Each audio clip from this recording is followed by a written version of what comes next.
This is Jefferson, what he called Jefferson's cabinet of study, which is what is now the dining room. And here we see Jefferson with Meriwether Lewis, who was a secretary, who he was grooming, of course, to cross the United States for the first time. And they're looking at a globe. There's a wonderful description of Jefferson's office. There are no images of it that are known, but Margaret Bayard Smith wrote a detailed account, and she records that it was full of maps and books, that he had all sorts of equipment from his various interests. He had a desk drawer filled with gardening equipment.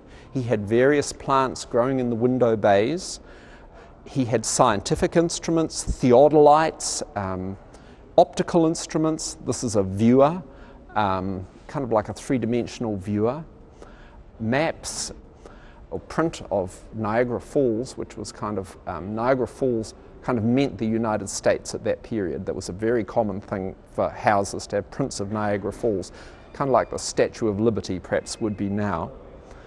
He also had a mockingbird called Dick that he used to allow to fly around the room, and is in fact flying around the room in the painting, and who would follow him upstairs when he went upstairs, hopping up the stairs behind him. Although there's no images of this room, quite a bit of Jefferson's equipment survives at Monticello, so I had things I could refer to in terms of the equipment. There are other little things, a portrait of Maria Cosway. There's a bookshelf here.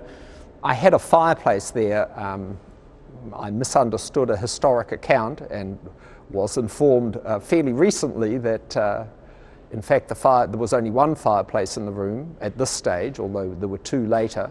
So the fireplace had to be removed and was replaced with a bookshelf. That has been part of the process. All sorts of things have had to be changed as new information came forward or as my mistakes were realized. Nothing is made up. There's a panel of advisors for this project, of curators and historians, and I assure you nothing is made up, nothing got by them.